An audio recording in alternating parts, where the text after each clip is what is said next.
En el norte de la India, en el siglo VI a.C., vivía un príncipe extremadamente protegido llamado Siddhartha Gautama. Mientras salía por primera vez del palacio a los 29 años, se encontró con 4 espectáculos que su padre había ocultado deliberadamente: un anciano frágil, un hombre enfermo, un cadáver y una seta mendicante. Debido a esos 4 encuentros, este hombre que tenía todo, riqueza, poder, familia, juventud, súbitamente lo abandonó todo en una sola noche. ¿Qué había visto exactamente que hizo que la vida de lujo se volviera insoportable? Había descubierto que el sufrimiento no era una anomalía que podía evitarse con suficiente riqueza o poder. Era la estructura fundamental de toda existencia consciente. Envejecimiento, enfermedad, muerte,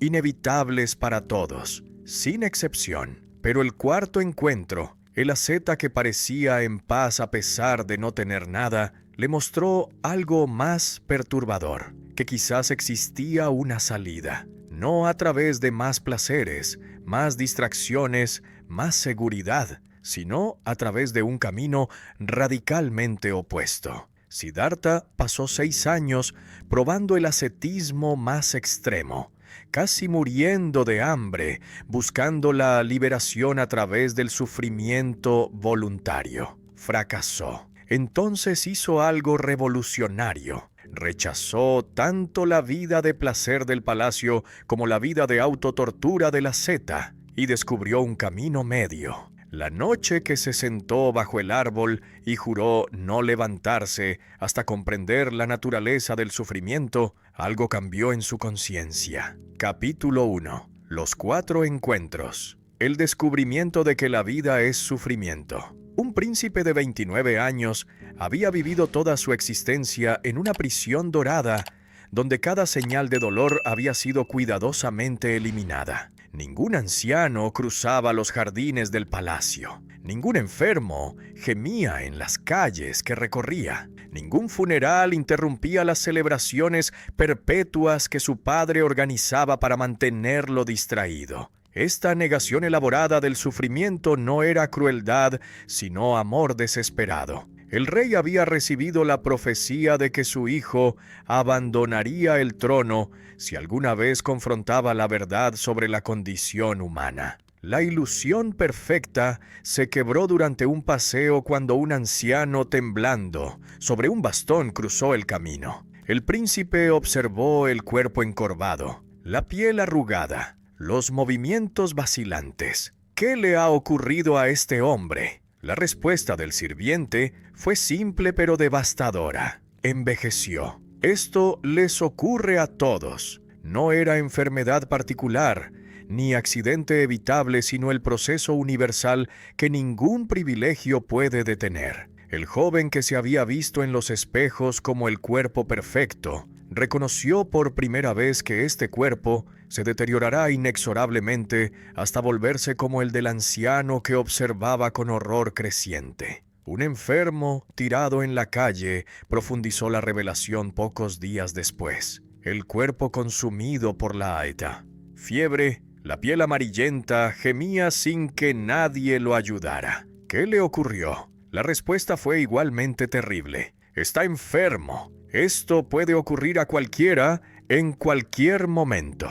La salud que había disfrutado sin cuestionarla se reveló como el estado temporal que la enfermedad puede destruir sin aviso previo. El cuerpo que parecía ser el instrumento confiable es el sistema frágil que puede fallar de 1000 maneras, cada una produciendo sufrimiento que ninguna preparación puede evitar completamente. El cadáver envuelto en telas manchadas, que era llevado al crematorio mientras los familiares lloraban, destruyó cualquier ilusión restante. No hubo pregunta esta vez porque la verdad era demasiado obvia. La muerte es el destino inevitable de todo lo que nace. El cuerpo que parecía ser el yo mismo será eventualmente el objeto inanimado que se quema o se pudre. La conciencia que experimenta el mundo desaparecerá. Esta confrontación con la mortalidad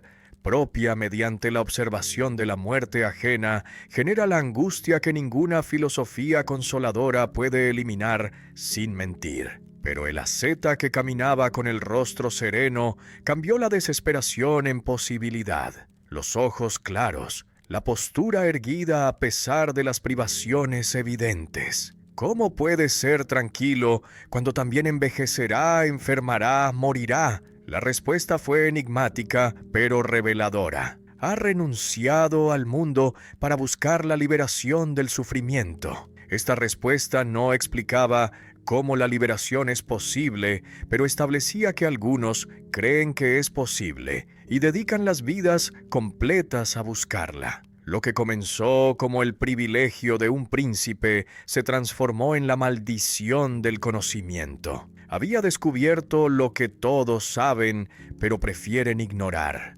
Nacer es sufrir, porque inicia el proceso que termina en la vejez, la enfermedad, la muerte. Envejecer es sufrir porque destruye el cuerpo que valoramos. Enfermar es sufrir porque el dolor domina la conciencia. Morir es sufrir porque termina todo lo que amamos. Separarse de lo amado es sufrir. No conseguir lo deseado es sufrir. Incluso los placeres son sufrimiento porque son temporales, y su pérdida genera dolor. ¿Por qué la verdad más importante es también la más dura? La respuesta es que reconocer honestamente la enfermedad es el primer paso hacia la cura. La negación del sufrimiento, mediante el optimismo falso, garantiza que permaneceremos enfermos sin intentar el tratamiento. Pero la aceptación del diagnóstico brutal abre la posibilidad de investigar las causas y desarrollar el método que las elimina. Esta aceptación del sufrimiento como la estructura básica de la existencia condicionada es la liberación de la ilusión que genera más sufrimiento mediante el apego a lo que inevitablemente se pierde. El príncipe reconoció que lo que había descubierto no era su problema particular, sino la condición que todos comparten. Los campesinos que parecían contentos también envejecerán. Los comerciantes prósperos también enfermarán. Los reyes poderosos también morirán. Esta universalidad del sufrimiento significa que la solución, si existe, debe ser igualmente universal. No puede depender de circunstancias privilegiadas, sino de la transformación de cómo nos relacionamos con la realidad que todos enfrentamos. Capítulo 2. La decisión más radical que un ser humano puede tomar no es renunciar a las posesiones materiales, sino abandonar la identidad misma que la sociedad había construido cuidadosamente durante 29 años. El príncipe que todos conocían, el heredero que el reino esperaba, el esposo que su mujer amaba, el padre que su hijo recién nacido necesitaría. Todas estas identidades debían morir para que pudiera nacer el buscador que no tenía nombre ni lugar en el orden social establecido. La noche de la fuga, miró por última vez a la esposa durmiendo con el bebé en los brazos. La tentación de quedarse era inmensa, pero había reconocido algo que hacía imposible continuar la vida ordinaria. Si no encontraba la solución al sufrimiento que había descubierto, todo lo demás, la riqueza, el poder, la familia, sería simplemente distracción elaborada que pospondría lo único que realmente importaba. Esta claridad sobre las prioridades lo impulsó a cruzar el umbral hacia la oscuridad exterior, dejando atrás todo lo que define la vida humana exitosa. 6 años de búsqueda casi lo destruyeron completamente. Había encontrado maestros que enseñaban técnicas meditativas sofisticadas. Dominó los estados de concentración profunda, donde la conciencia se disuelve en la absorción pura.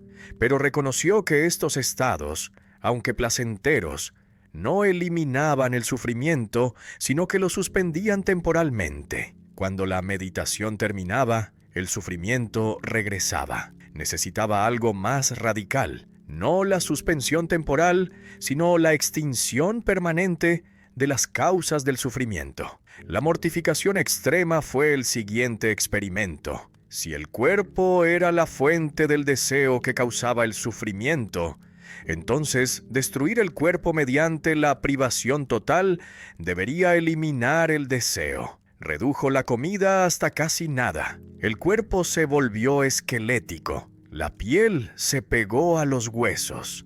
Podía contar las costillas mediante la simple observación. Los músculos se atrofiaron hasta que apenas podía caminar. Esta autodestrucción sistemática fue llevada hasta el límite donde la muerte por inanición se volvió inminente. El descubrimiento crucial llegó cuando reconoció que la mente extremadamente debilitada no puede investigar la verdad. La concentración requiere energía. El análisis requiere claridad. La comprensión requiere que el instrumento corporal funcione al menos mínimamente. Esta realización pragmática destruyó la lógica del ascetismo extremo. Si el objetivo es la liberación mediante la comprensión, entonces el cuerpo debe mantenerse suficientemente saludable para que la mente pueda funcionar. La mortificación no es el camino, sino el obstáculo. La aceptación de la tazón de arroz con leche que una mujer ofreció fue la traición que los compañeros ascetas no podían perdonar. Lo abandonaron disgustados, convencidos de que había renunciado a la búsqueda espiritual en favor de la comodidad corporal. Pero la verdad era opuesta. Finalmente, había comprendido que el camino correcto no es ni el extremo del lujo que había conocido en el palacio, ni el extremo de la mortificación que había practicado en el bosque. Es el camino intermedio que cuida el cuerpo suficientemente para que la mente pueda funcionar sin indulgencia que distrae. El camino del medio que emergió desde esta experiencia no es simplemente el compromiso tibio, sino la comprensión pragmática de que los extremos son contraproducentes. Demasiado confort embota la determinación. Demasiada privación debilita la capacidad. El balance correcto es el mínimo necesario para la salud sin el exceso que genera el apego. Esta moderación no es mediocridad, sino método. La precisión de dar al cuerpo exactamente lo que necesita sin más ni menos. Esta lección sobre el balance físico se generalizaría posteriormente a todas las áreas de la práctica. Ni la represión extrema de las emociones, ni la indulgencia completa, ni el aislamiento total, ni la inmersión en la vida social, ni la actividad frenética, ni la pasividad completa. El camino es el filo de la navaja que requiere el ajuste constante según las circunstancias. Esta flexibilidad pragmática distingue el método de las reglas rígidas que las religiones ordinarias imponen sin considerar el contexto. Capítulo 3. Iluminación, la noche bajo el árbol Bodhi. Existe un momento en ciertas vidas cuando la determinación se vuelve absoluta, cuando todas las dudas se disuelven, cuando la apuesta se vuelve total, o la comprensión completa o la muerte en el intento. Un hombre de 35 años se sentó bajo un árbol con esta resolución grabada en cada fibra de su ser. No levantaría hasta comprender completamente la naturaleza de la realidad y la solución al sufrimiento universal. No había plan alternativo, no había salida. No había posibilidad de rendirse y regresar a la vida ordinaria que había abandonado 6 años antes. La batalla que los textos posteriores describirían dramáticamente como el ataque de Mara, el demonio que intenta impedir la iluminación, era realmente la lucha contra los obstáculos psicológicos que cualquier meditador profundo enfrenta cuando penetra en las capas más oscuras de la mente. Las tentaciones sensuales que Mara presentaba eran los deseos que persisten incluso después de años de renuncia, la nostalgia por el placer, el anhelo por la comodidad, la memoria de los brazos de la esposa. Los miedos que Mara proyectaba eran las ansiedades sobre el fracaso, sobre la locura que puede resultar de penetrar demasiado profundamente en la naturaleza de la mente, sobre la muerte que acecha cuando el cuerpo está sentado inmóvil durante horas sin agua ni comida. Las dudas que sembraba eran las preguntas sobre si toda esta búsqueda era locura, si la vida convencional que había abandonado no era mejor, si la iluminación era realmente posible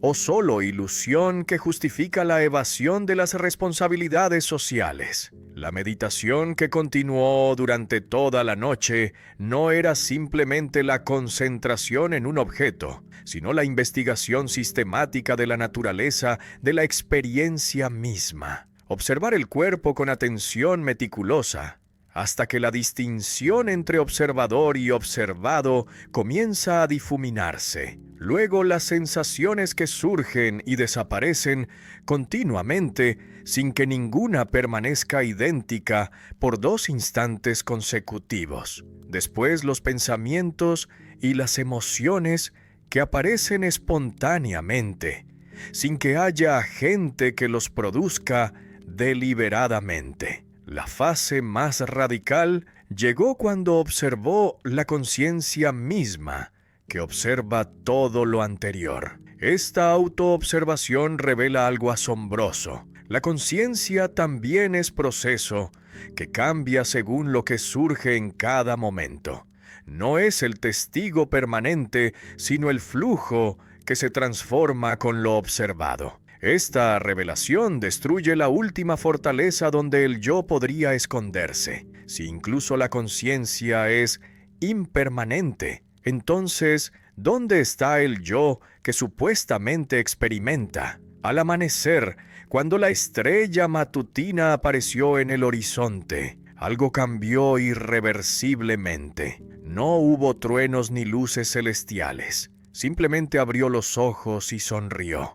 Pero internamente la transformación era total. Había comprendido la origen dependiente, cómo todo surge en dependencia de causas y condiciones sin que haya sustancias independientes. Había comprendido la impermanencia, cómo todo cambia continuamente sin que nada permanezca idéntico. Había comprendido el no yo, cómo no hay alma permanente, sino solo el flujo de agregados que se organizan temporalmente. Esta comprensión no era solo intelectual, sino experiencial. No simplemente creer que estas doctrinas son verdaderas, sino ver directamente cómo la realidad opera momento a momento. La diferencia es como la diferencia entre saber intelectualmente que el fuego quema y realmente quemar la mano. Una es información abstracta, la otra es conocimiento directo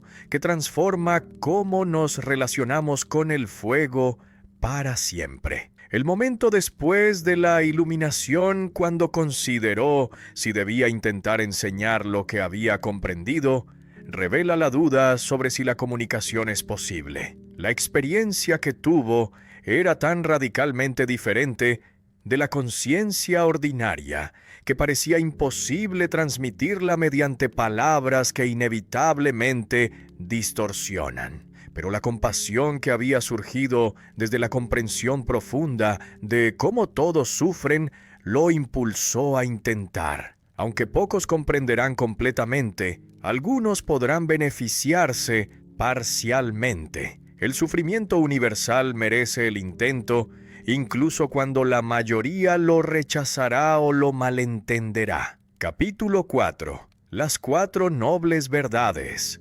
Estructura médica de la existencia. ¿Cómo puede una filosofía que comienza con la afirmación devastadora de que toda existencia es sufrimiento terminar siendo una de las tradiciones más optimistas sobre la posibilidad de liberación? Esta contradicción aparente entre el diagnóstico pesimista y el pronóstico optimista revela algo fundamental sobre la naturaleza del método. No es metafísica especulativa, sino terapéutica, pragmática, aplicada a la condición humana. El iluminado que acababa de despertar bajo el árbol no formuló un sistema filosófico abstracto. Observó que los humanos sufren, investigó por qué sufren, Determinó si el sufrimiento puede cesar. Descubrió el método para cesarlo. Esta secuencia replica exactamente el procedimiento que los médicos de la antigüedad usaban: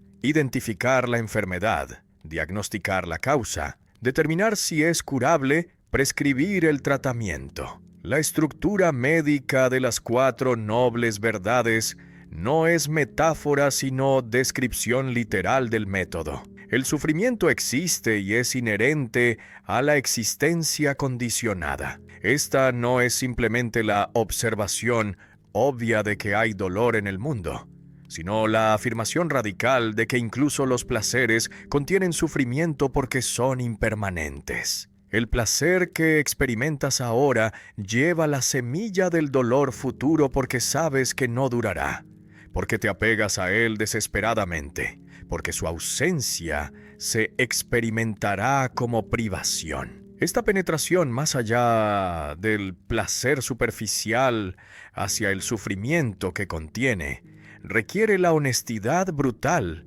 de reconocer que incluso las experiencias aparentemente positivas son insatisfactorias. Pero esta verdad sobre el sufrimiento no es pesimismo que lamenta la condición humana. Es el diagnóstico clínico que identifica precisamente qué está mal para que el tratamiento pueda dirigirse a la causa real. El médico que ignora la enfermedad grave mediante el optimismo falso no puede curar al paciente. La filosofía que ignora el sufrimiento fundamental mediante la celebración de placeres temporales no puede liberar. Esta es porque la verdad sobre el sufrimiento es noble, no porque sea agradable, sino porque es necesaria para cualquier solución genuina. El deseo causa el sufrimiento mediante el mecanismo que revela la conexión causal entre querer y sufrir. No es el mundo externo que causa el sufrimiento, sino la relación que estableces con el mundo, mediante el deseo que exige que las cosas sean diferentes de cómo son. Cuando deseas placer y experimentas dolor, sufres. Cuando deseas permanencia y experimentas cambio, sufres.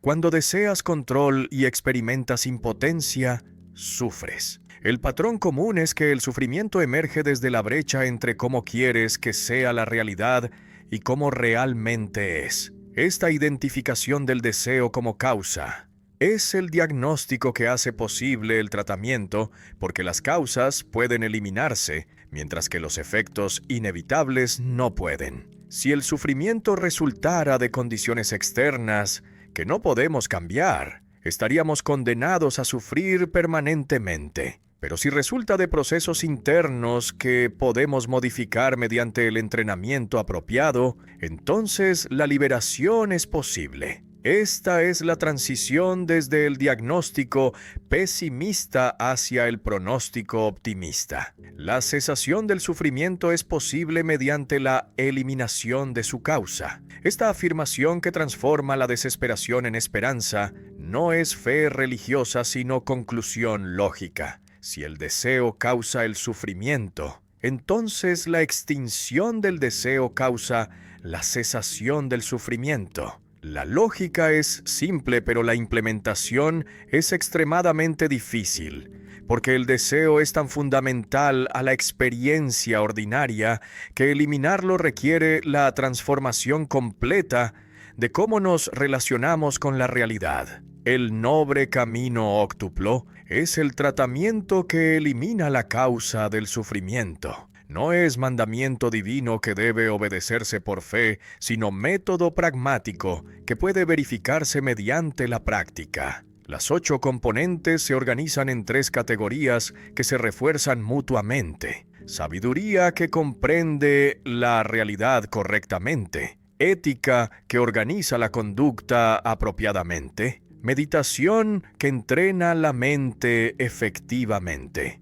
Esta integración de comprensión, comportamiento y práctica contemplativa es la terapia completa que aborda simultáneamente las dimensiones cognitiva, conductual y experiencial del problema. Pero la estructura médica genera la pregunta inquietante: si el tratamiento realmente funciona, ¿por qué tan pocos se curan? Los médicos con tratamientos efectivos pueden curar a la mayoría de los pacientes que siguen las prescripciones. La mayoría de los que intentan seguir el camino no logran la liberación completa que se promete. Esta baja tasa de éxito sugiere 3 posibilidades. El diagnóstico es incorrecto, el tratamiento es inefectivo o la implementación es extremadamente difícil. La respuesta tradicional afirma la tercera posibilidad. Pocos tienen la capacidad o la dedicación para completar el tratamiento que requiere la transformación radical de toda la existencia. La analogía médica tiene limitaciones que deben reconocerse. Las enfermedades físicas son objetivamente verificables. El sufrimiento existencial es subjetivo. Los tratamientos médicos pueden evaluarse mediante estudios controlados. El camino espiritual no puede evaluarse similarmente porque requiere compromiso total. Pero la estructura médica revela algo fundamental. El método es empírico en lugar de dogmático. No se pide creer sino practicar y verificar mediante la experiencia directa si el tratamiento funciona. Capítulo 5. El deseo es la raíz, sed insaciable. Cuando deseas algo y no lo obtienes, sufres la frustración. Esta observación parece trivial. El Siltas. Niño que quiere el juguete llora cuando no lo recibe. El adulto que quiere el ascenso se decepciona cuando no lo consigue. Si esta fuera toda la verdad, la solución sería obvia. Esforzarse más para conseguir lo que queremos. Trabaja más duro, planea mejor, y eventualmente obtendrás lo deseado y serás feliz. Pero algo extraño ocurre cuando deseas algo y lo obtienes. El sufrimiento no desaparece, sino que se transforma. Obtienes el juguete, pero pronto te aburres y quieres otro. Obtienes el ascenso, pero pronto te habitúas y quieres más. Obtienes el amor que buscabas, pero pronto temes perderlo y el miedo te atormenta. Esta observación es más inquietante porque revela que la satisfacción es temporal y que cada deseo satisfecho genera deseos nuevos en la cadena interminable. El problema no es simplemente que no conseguimos lo que queremos, sino que el deseo mismo es inherentemente insatisfactorio. El estado de desear es el estado de carencia, de incompletitud, de tensión entre lo que es y lo que queremos que sea. El deseo es literalmente sed que nunca se sacia completamente. Puedes beber agua y la sed desaparece temporalmente, pero regresa inevitablemente y debes beber nuevamente en el ciclo que solo termina con la muerte. La sed como metáfora revela algo profundo sobre la naturaleza del deseo. No es simplemente querer algo específico, sino el estado perpetuo de insatisfacción que genera el querer compulsivo. La sed física es el impulso que no puedes ignorar. Domina la conciencia cuando es intensa. Te hace pensar obsesivamente en el agua. El deseo psicológico opera similarmente. Cuando quieres algo intensamente,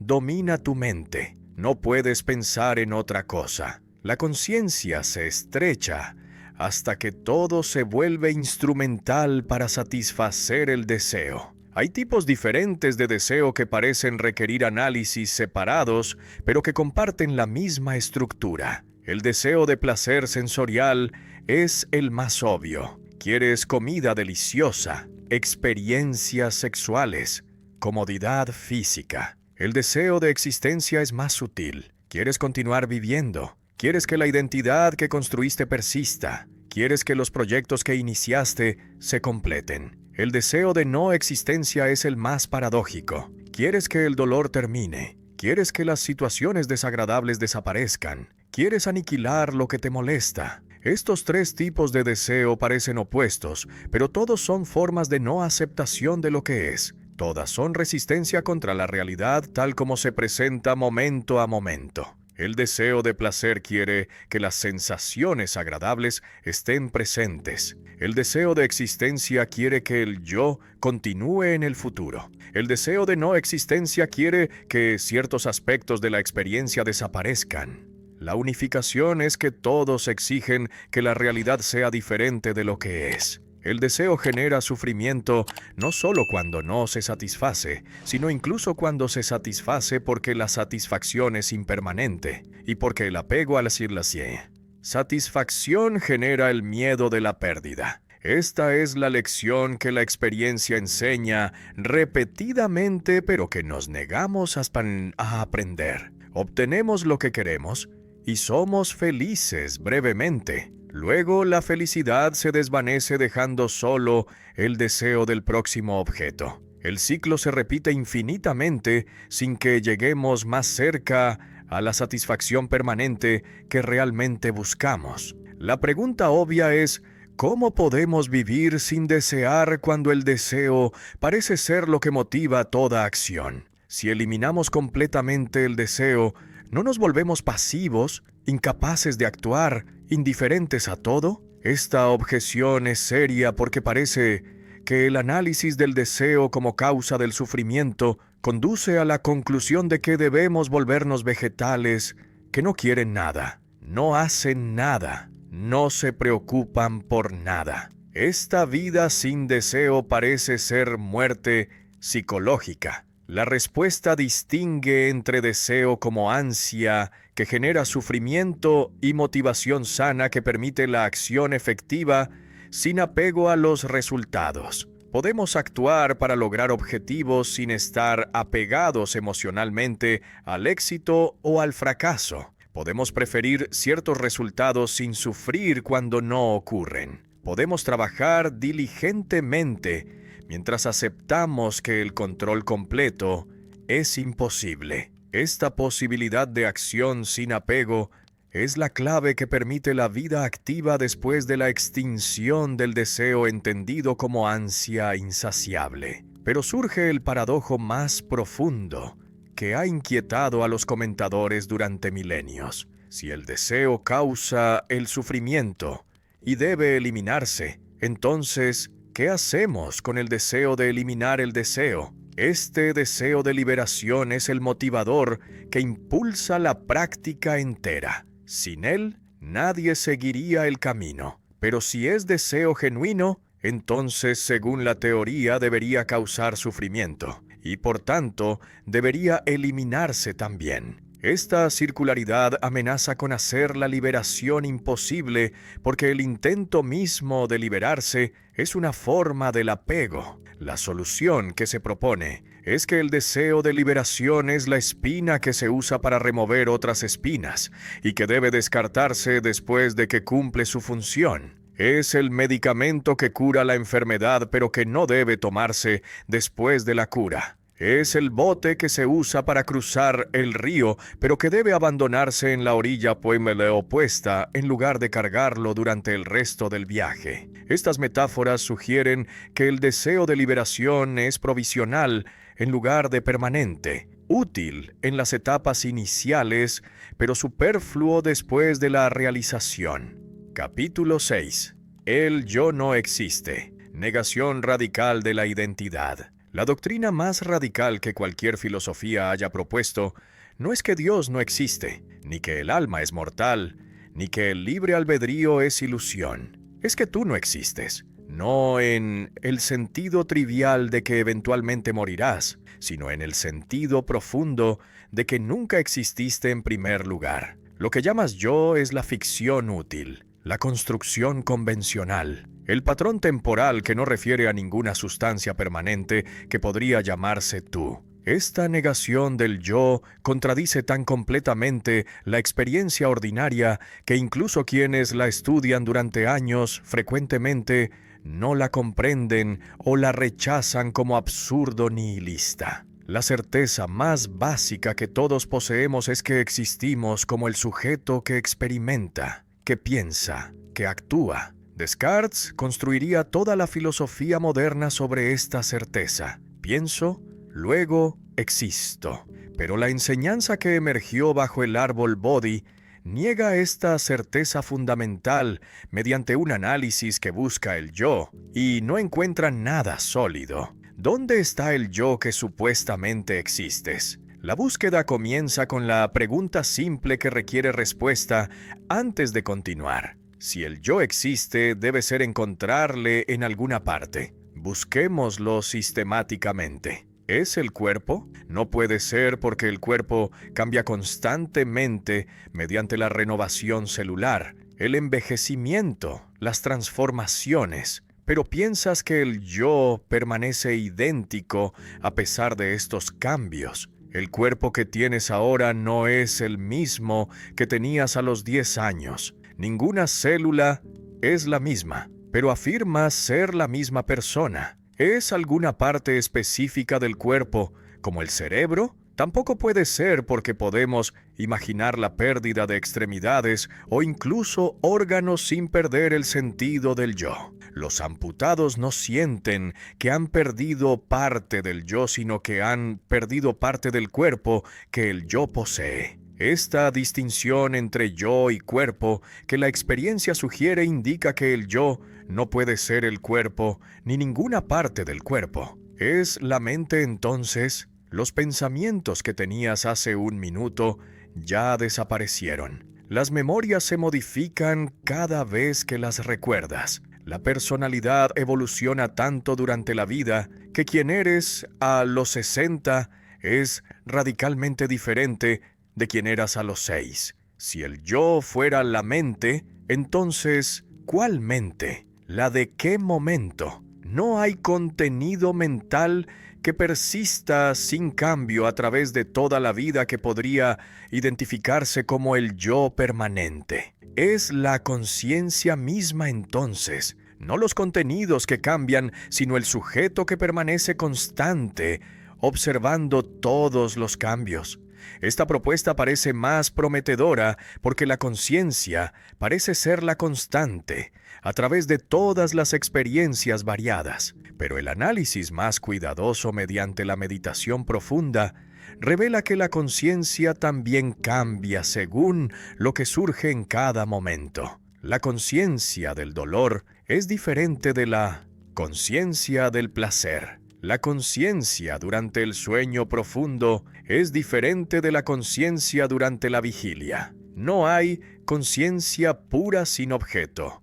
Solo hay conciencia de algo específico que cambia cuando el objeto cambia. La conclusión a la que este análisis empírico conduce es que no hay nada en la experiencia que corresponda al yo permanente que la intuición presupone. Lo que encontramos cuando buscamos cuidadosamente es solo el flujo de 5 agregados: forma física que cambia, sensaciones que surgen y desaparecen, percepciones que identifican objetos, formaciones mentales que incluyen emociones y voliciones, conciencia que surge dependiendo de los otros 4. Estos agregados interactúan en patrones suficientemente estables temporalmente para que sea convencionalmente útil hablar de personas con identidades. Pero esta conveniencia lingüística no implica que hay sustancias permanentes.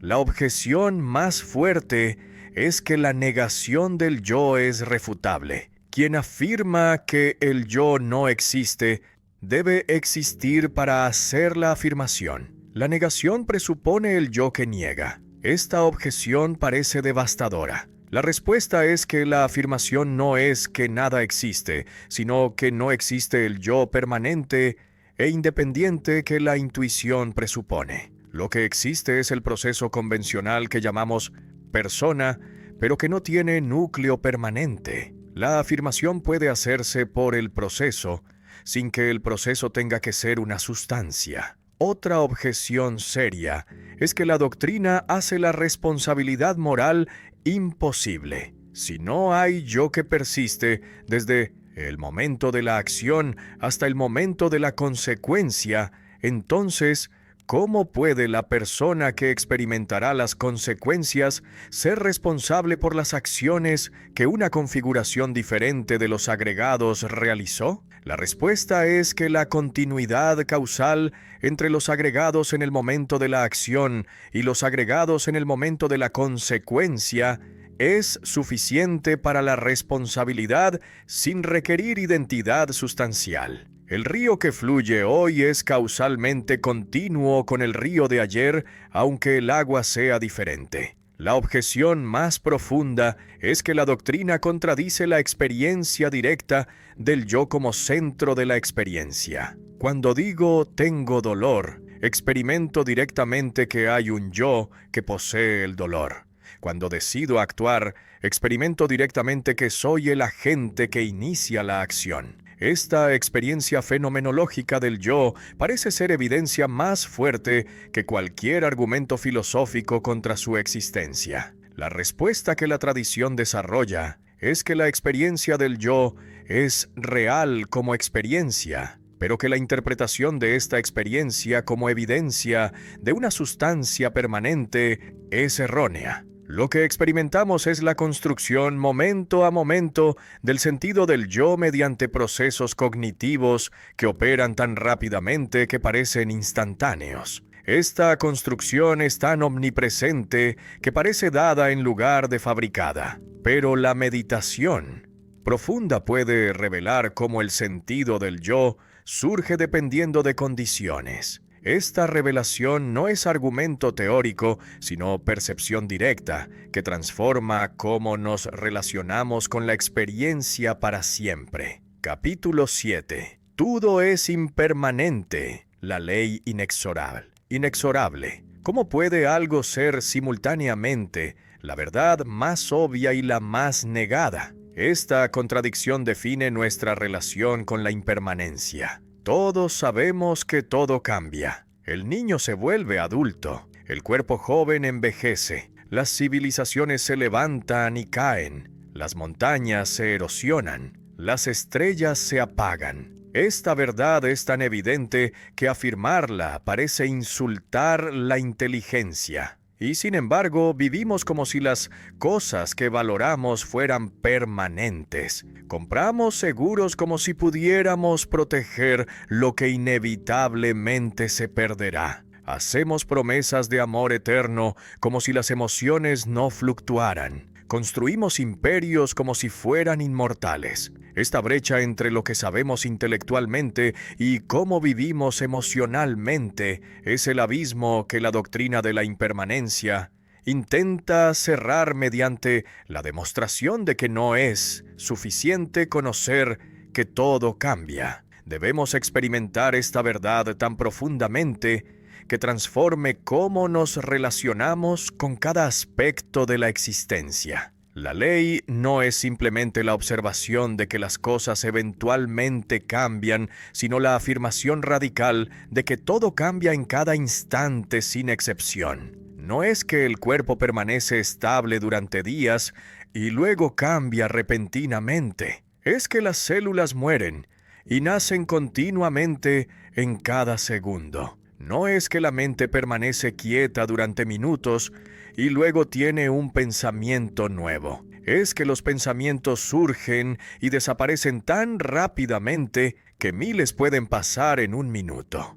Esta impermanencia momento a momento es más profunda que la impermanencia gradual que podemos observar macroscópicamente. Si realmente todo cambia constantemente, entonces, ¿cómo es posible la identidad a través del tiempo? El río que existe hoy no contiene las mismas aguas que el río de ayer, pero lo llamamos el mismo río. La persona que soy a los 40 no contiene las mismas células que la persona que fui a los 10, pero afirmo ser la misma persona. Esta persistencia de la identidad a pesar del cambio completo de los componentes parece contradecir la impermanencia absoluta.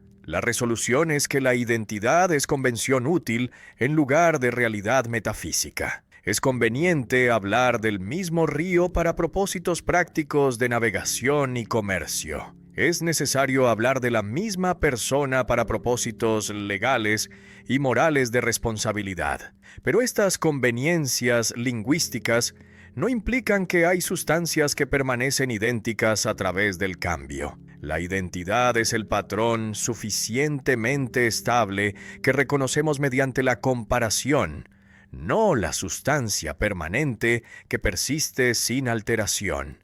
La resistencia emocional a aceptar la impermanencia no es simplemente ignorancia que puede corregirse mediante la educación. Es el mecanismo psicológico profundo que protege del dolor que el reconocimiento constante de la transitoriedad causaría.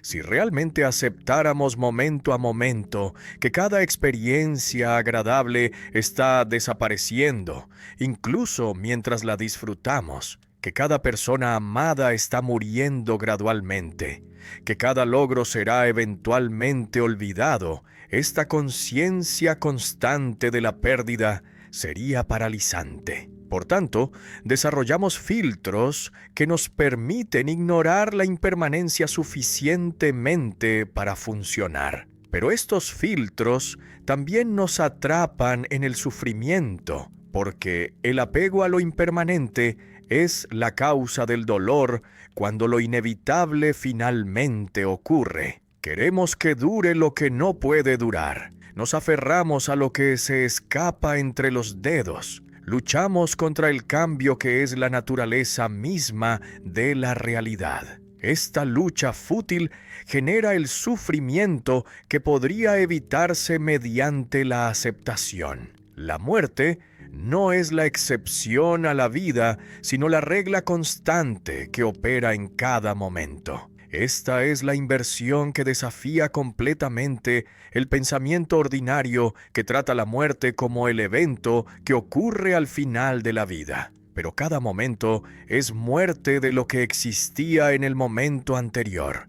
Cada exhalación es muerte del aliento. Cada pensamiento que desaparece es muerte de ese contenido mental. La muerte grande que llamamos muerte biológica no es cualitativamente diferente de las miles de muertes pequeñas que ocurren continuamente. Es solo más evidente porque involucra la cesación completa del organismo. Pero surge la paradoja. Si todo es absolutamente impermanente, entonces, ¿la impermanencia misma es impermanente? ¿Podría haber momentos o lugares donde la impermanencia no opera? Esta pregunta revela la tensión entre afirmar una ley universal y reconocer que las afirmaciones de universalidad son problemáticas. La respuesta tradicional es que la impermanencia es característica de toda existencia condicionada. Mientras algo exista dependiendo de causas y condiciones, será impermanente. Solo lo incondicionado, el nirvana, trasciende la impermanencia porque trasciende la existencia misma en el sentido ordinario. La pregunta práctica que la impermanencia genera es ¿cómo vivir auténticamente cuando reconocemos que todo es transitorio? Una respuesta es el nihilismo. Si nada permanece, entonces nada importa. Por tanto, debemos abandonar todos los proyectos y vivir pasivamente esperando la muerte. Otra respuesta es el hedonismo. Si todo es breve, entonces debemos disfrutar los placeres mientras podamos antes de que desaparezcan. Ambas respuestas son rechazadas como malinterpretaciones. La impermanencia no implica que nada importa, sino que debemos relacionarnos con todo sin apego, disfrutando lo que surge mientras está presente, pero dejándolo ir sin dolor cuando desaparece. El loto que florece en el lodo ilustra cómo la belleza puede existir precisamente porque es impermanente. Si la flor durara eternamente, perdería el carácter precioso que la transitoriedad proporciona. La estación breve de florecimiento es lo que hace cada flor valiosa. Los momentos de nuestra vida son preciosos precisamente porque son efímeros. Capítulo 8. Origen dependiente. Universo sin creador. El dolor de cabeza que experimentas ahora surgió porque bebiste poca agua ayer. Esta conexión causal parece trivial, una observación sobre la relación entre la deshidratación y el malestar, pero contiene la semilla de una revolución cosmológica que elimina la necesidad de cualquier Dios creador o primer motor inmóvil. La sed que te hizo beber poca agua surgió porque estabas absorto en el trabajo. La absorción surgió porque tenías la fecha límite. La fecha límite existía porque aceptaste el proyecto. Aceptaste el proyecto porque necesitas dinero. Necesitas dinero porque vives en la economía monetaria. Vives en esa economía porque naciste en esta sociedad. Naciste porque tus padres se reprodujeron. Y así, hacia atrás en la cadena infinita, donde cada evento surge, dependiendo de condiciones previas sin que haya punto inicial, donde la causación comenzó. No hay Dios creador que inició la cadena. No hay primer motor inmóvil. No hay acto de creación ex nihilo. Solo hay la red infinitamente compleja de causas y condiciones donde cada cosa surge dependiendo de otras, que a su vez surgieron dependiendo de otras en el proceso, sin principio ni fin absoluto. Esta eliminación de la teología mediante la causalidad natural es tan radical que hizo que la tradición fuera acusada de ateísmo por los creyentes y de nihilismo por los filósofos, que no podían imaginar el universo sin fundamento último. Los 12 eslabones de la cadena causal que se formulan técnicamente revelan cómo el sufrimiento surge mediante la ignorancia que genera los condicionamientos mentales, que generan la conciencia, que genera el nombre, ispa, si, isi, ustos forma, que genera los 6 sentidos, que generan el contacto, que genera la sensación, que genera el deseo, que genera el apego, que genera el devenir, que genera el nacimiento, que genera el envejecimiento y la muerte. Esta secuencia no es cronológica, sino estructural. Describe cómo los componentes de la experiencia se condicionan mutuamente en cada momento. La genialidad de la formulación es que es simultáneamente descriptiva y prescriptiva. Describe cómo funciona la existencia condicionada mediante la cadena causal que genera el sufrimiento. Simultáneamente prescribe la solución mediante la implicación de que quebrar cualquier eslabón quebrará toda la cadena. Si eliminamos la ignorancia, los condicionamientos mentales que dependen de ella no surgirán. Si eliminamos el deseo, el apego que depende de él no surgirá. Esta estructura hace el análisis terapéutico en lugar de meramente teórico. Pero la doctrina genera la pregunta inquietante sobre la compatibilidad entre la causalidad estricta y la libertad humana.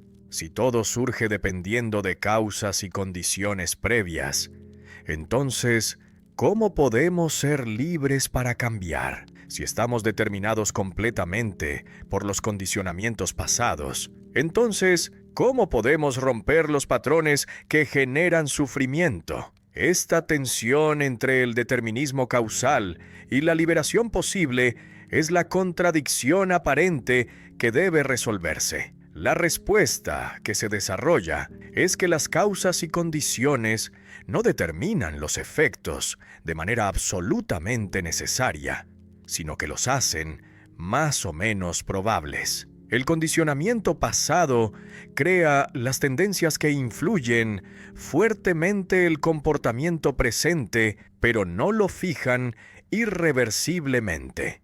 Esta influencia sin determinación completa es lo que hace la práctica posible. Podemos trabajar contra las tendencias condicionadas mediante el esfuerzo consciente que gradualmente las debilita hasta que pierden el poder sobre nosotros. La libertad no es ausencia de causación, sino la capacidad de modificar las causas que nos condicionan. Otra tensión existe entre la afirmación de que todo surge dependiendo de causas y la negación de que hay sustancias que causan efectos. La causalidad ordinaria presupone que hay agentes que producen acciones que causan efectos en pacientes, pero la doctrina del no-yo niega que hay agentes sustanciales. ¿Cómo puede haber causalidad sin causas en el sentido de agentes que producen efectos? La respuesta es que la causalidad es la relación entre eventos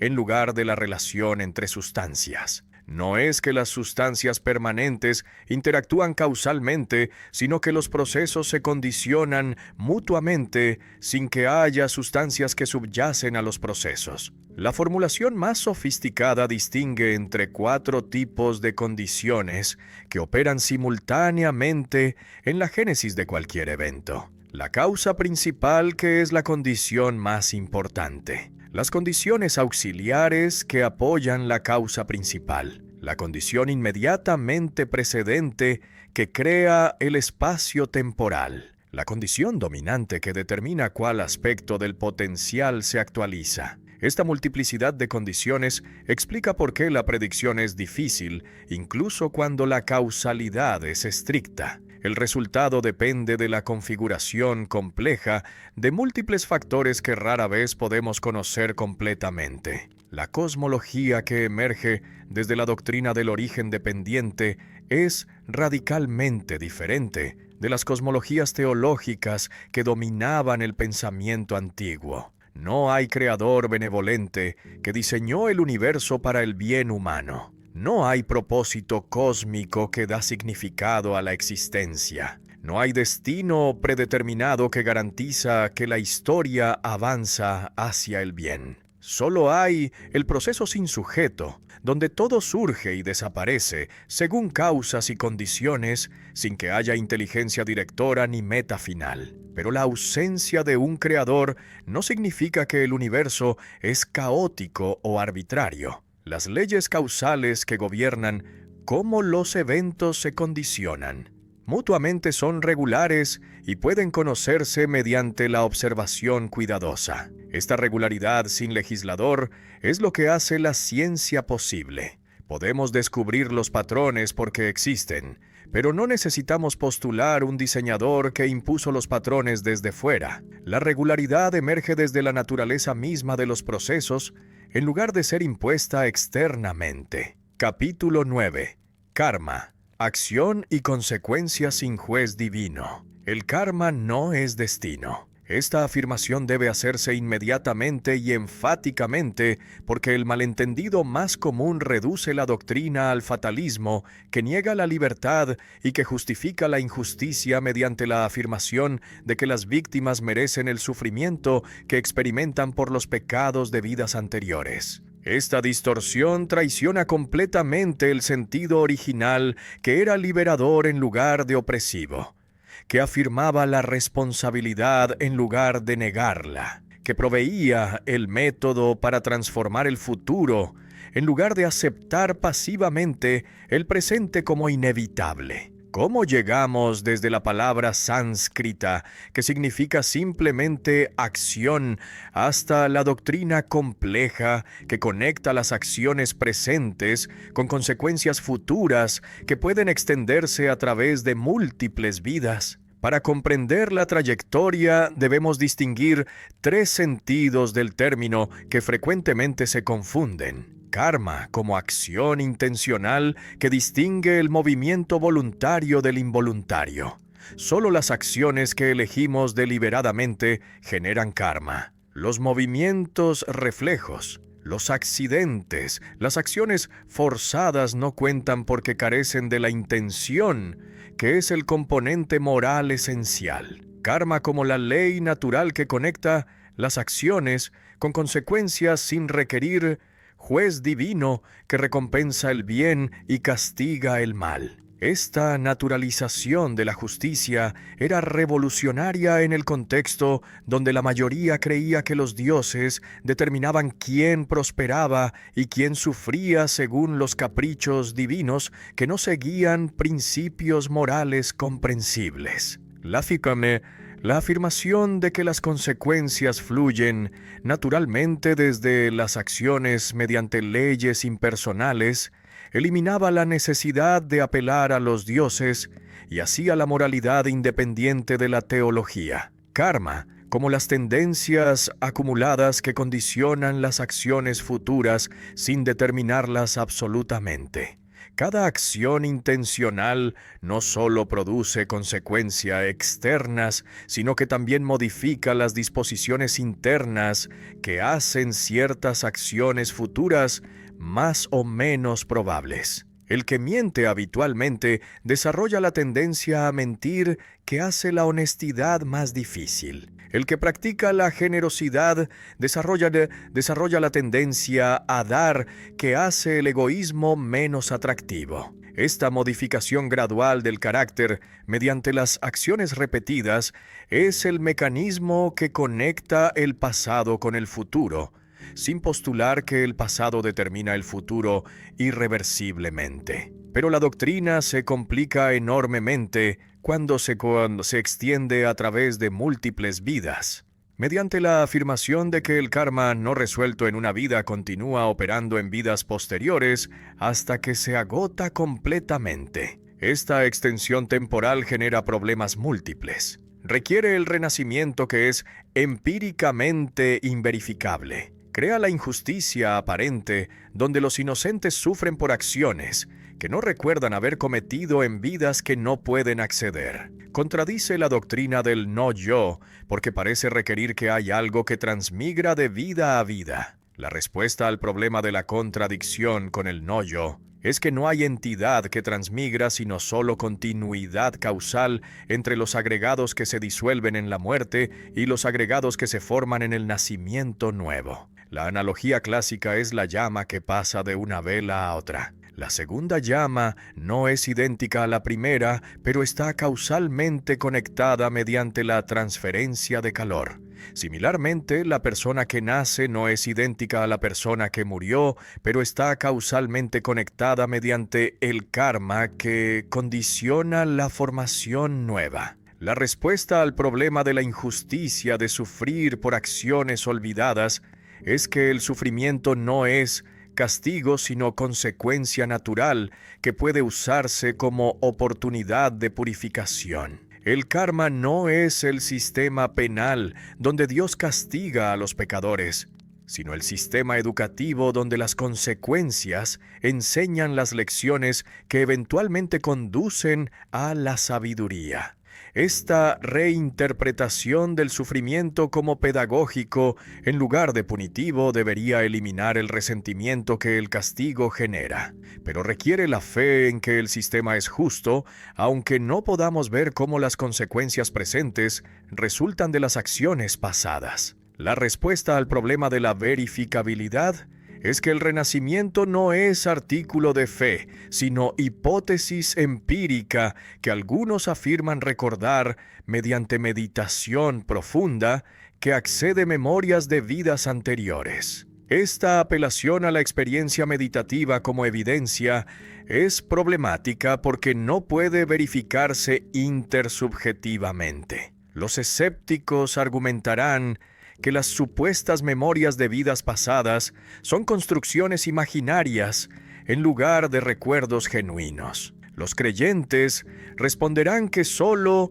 quienes desarrollan las capacidades meditativas apropiadas pueden acceder a estas memorias. La consecuencia práctica más importante de la doctrina del karma es que empodera mediante la afirmación de que el futuro depende de las acciones presentes en lugar de estar predeterminado por el pasado o controlado por fuerzas externas. El karma pasado condiciona el presente mediante las tendencias y las circunstancias que hereda, pero el karma presente determina el futuro mediante las elecciones que hace ahora. Esta combinación de condicionamiento sin determinación completa es lo que hace la práctica significativa. Trabajamos para purificar las tendencias negativas y cultivar las positivas sabiendo que aunque el progreso puede ser lento, es posible mediante el esfuerzo sostenido. Pero surge la pregunta sobre la compatibilidad entre el karma, que afirma que cada acción tiene consecuencias inevitables, y la compasión que motiva a ayudar a otros que sufren. Si el sufrimiento resulta del karma pasado que debe agotarse, entonces no es interferencia inapropiada aliviar el sufrimiento que ¿El karma produjo justamente? La respuesta que se desarrolla es que ayudar a otros no interfiere con su karma, sino que cumple nuestro karma de cultivar la generosidad y la compasión. El sufrimiento de otros es su karma, pero nuestra respuesta a su sufrimiento es nuestro karma. Capítulo 10. Renacimiento sin alma. El paradoxo central. ¿Cómo puede haber renacimiento cuando no hay nada que renace? Esta pregunta contiene la contradicción que ha desconcertado a los filósofos durante 2500 años y que continúa siendo el problema más difícil del sistema entero. Por un lado, se afirma categóricamente que no hay alma permanente, que el yo es ilusión, que solo existen los agregados en flujo constante sin sustancia que persiste a través del cambio. Por otro lado, se afirma con igual firmeza que el renacimiento ocurre, que las acciones de una vida producen consecuencias en vidas futuras, que el karma acumulado condiciona las existencias posteriores. Estas dos afirmaciones parecen lógicamente incompatibles. Si no hay nada permanente, entonces, ¿qué exactamente es lo que renace de una vida a otra? La metáfora más famosa intenta resolver el problema mediante la comparación con la llama que pasa de una vela a otra. Cuando enciendes una vela nueva usando la llama de una vela que se apaga, la segunda llama no es idénticamente la misma que la primera. No hay partícula de fuego que se transfiere físicamente de una vela a otra. La segunda llama es completamente nueva, compuesta de gases y calor diferentes, y sin embargo, hay conexión causal clara. La segunda llama no habría existido sin la primera. Surgió directamente desde la primera mediante la transferencia de energía. Esta continuidad causal sin identidad sustancial es lo que el renacimiento supuestamente es. Pero la metáfora no resuelve el problema, sino que lo desplaza.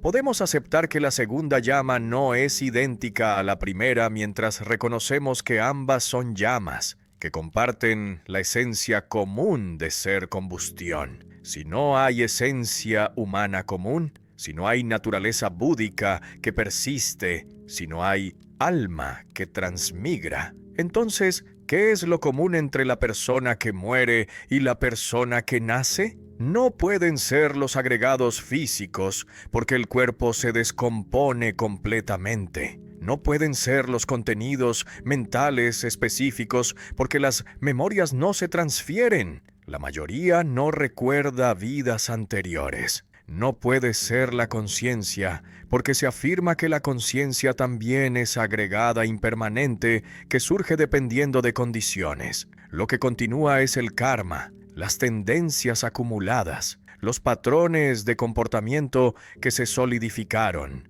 durante la vida. Pero esta respuesta genera la pregunta inmediata: ¿karma de quién? Si no hay persona permanente, entonces, ¿cómo puede haber karma personal que se distingue del karma de otros? El karma presupone el agente que actúa y que experimenta las consecuencias de las acciones. Sin agente, el karma se vuelve impersonal. Pero entonces, ¿por qué debería importarnos lo que ocurre en vidas futuras si no seremos nosotros quienes experimentarán esas consecuencias? Una respuesta más sofisticada afirma que la continuidad no es identidad, sino dependencia causal dentro de una corriente mental que es convencional en lugar de última. La persona es el nombre que damos a la serie de momentos mentales que están causalmente conectados de maneras específicas. Esta serie continúa de vida a vida de la misma manera que continúa de momento a momento dentro de una vida, mediante la condicionalidad mutua donde cada momento condiciona el siguiente sin que haya sustancia que persiste a través de los momentos. El renacimiento no es más misterioso metafísicamente que la persistencia de la persona durante un solo día. Pero esta solución tiene el costo de hacer la identidad personal completamente arbitraria. Si la persona es solo una convención para una serie causalmente conectada, entonces, ¿por qué trazamos los límites donde los trazamos? ¿Por qué no decimos que soy la misma persona que mi padre porque estoy causalmente conectado con él? ¿O que soy la misma persona que cualquiera que me influenció causalmente? La respuesta debe ser que hay tipos diferentes de conexiones causales y que solo algunas constituyen continuidad personal. Pero entonces debemos especificar qué hace que algunas conexiones causales sean constitutivas de identidad mientras que otras no lo son. Y esta especificación parece requerir exactamente el criterio de identidad sustancial que la doctrina del no-yo niega. Esta es la circularidad que no se resuelve fácilmente. La objeción más devastadora es que la doctrina hace el renacimiento moralmente irrelevante. Si no seré yo quien renace, si la persona futura que experimentará las consecuencias de mis acciones presentes será otra persona que solo está causalmente conectada conmigo, entonces, ¿por qué debería preocuparme por esa persona futura más que por cualquier otra? La respuesta tradicional es que, aunque no hay identidad estricta, hay continuidad especial que genera responsabilidad moral. Pero esta respuesta es difícil de defender cuando se ha negado tan enfáticamente que hay continuidad sustancial. La preocupación por el futuro yo parece requerir exactamente la ilusión del yo permanente que se supone debemos eliminar. Esta tensión entre la negación metafísica del yo y la necesidad práctica de asumir alguna forma de continuidad personal es el problema central que ninguna elaboración teórica ha resuelto completamente. La paradoja se intensifica cuando consideramos que la meta final es el cese del renacimiento. Si el renacimiento es el proceso natural que ocurre inevitablemente mientras hay ignorancia y karma, entonces la liberación es la extinción de este proceso. Pero ¿quién se libera si no hay nadie que transmigra? ¿Qué significa liberar un proceso de continuar? Un proceso no puede liberarse porque no es agente que puede elegir. Solo los agentes pueden liberarse, pero se niega que haya agentes sustanciales. La interpretación más caritativa reconoce que hay tensión genuina entre la negación del yo y la afirmación del renacimiento, y que esta tensión nunca se resolvió completamente. Las dos doctrinas provienen de fuentes diferentes. El no-yo es el descubrimiento filosófico que emerge desde el análisis de la experiencia, mientras que el renacimiento es la creencia cultural heredada del contexto indio que se reinterpretó pero no se abandonó completamente. La combinación de estas dos doctrinas crea inconsistencia que los pensadores posteriores intentaron resolver mediante elaboraciones cada vez más complejas. Capítulo 11. Nirvana, extinción o libertad. La palabra significa literalmente extinción, como cuando la llama se apaga. Esta traducción literal genera la interpretación nihilista que aterrorizó a los occidentales que encontraron la tradición por primera vez. El objetivo último es la aniquilación, la muerte absoluta, la no existencia permanente. Esta interpretación parece confirmarse por las descripciones que enfatizan la cesación del deseo, del odio, de la ignorancia, del renacimiento, del sufrimiento. Todo lo que se describe es negativo, lo que cesa, en lugar de lo que emerge. Pero las descripciones también usan términos positivos que sugieren que no es simplemente extinción, sino liberación. Se llama la paz suprema, la felicidad incondicionada, la libertad perfecta, lo inmortal, lo eterno, lo inmutable. Estos términos positivos contradicen aparentemente la interpretación nihilista y sugieren que es un estado positivo aunque sea tan diferente de la experiencia ordinaria que el lenguaje ordinario no puede describirlo adecuadamente. Esta ambigüedad entre las descripciones negativas y positivas es deliberada porque el objetivo trasciende las categorías que estructuran el pensamiento ordinario. Se distingue entre el nirvana con residuo que el iluminado experimenta durante la vida y el nirvana sin residuo que ocurre en la muerte. Esta distinción es crucial porque revela que no es simplemente muerte biológica. El iluminado vivo ha alcanzado el nirvana aunque el cuerpo continúe funcionando, aunque las sensaciones continúen surgiendo, aunque la conciencia continúe operando. Lo que se extinguió no es la vida, sino el deseo, el apego, la ignorancia que causan sufrimiento. Esta extinción de las causas del sufrimiento, mientras se continúa viviendo, es la liberación que se promete. Todas las descripciones son inadecuadas porque el lenguaje ordinario presupone las categorías de existencia y no existencia, de placer y dolor, de yo y mundo, todas las cuales se trascienden. Cuando se pregunta directamente si el iluminado después de la muerte existe, no existe, existe y no existe, ni existe ni no existe, todas las cuatro posibilidades se rechazan como inaplicables. Esta negación de las cuatro alternativas lógicamente exhaustivas significa que el nirvana está completamente más allá de lo que el pensamiento conceptual puede capturar. Solo la experiencia directa puede conocerlo, y quien lo experimenta no puede comunicarlo mediante palabras que inevitablemente distorsionan. La inefabilidad no es defecto del lenguaje, sino consecuencia necesaria de que el nirvana trasciende todas las condiciones que hacen la experiencia ordinaria posible. Mientras experimentamos mediante los sentidos que requieren objetos, mientras pensamos mediante conceptos que requieren categorías, mientras existimos mediante los agregados que requieren causas y condiciones,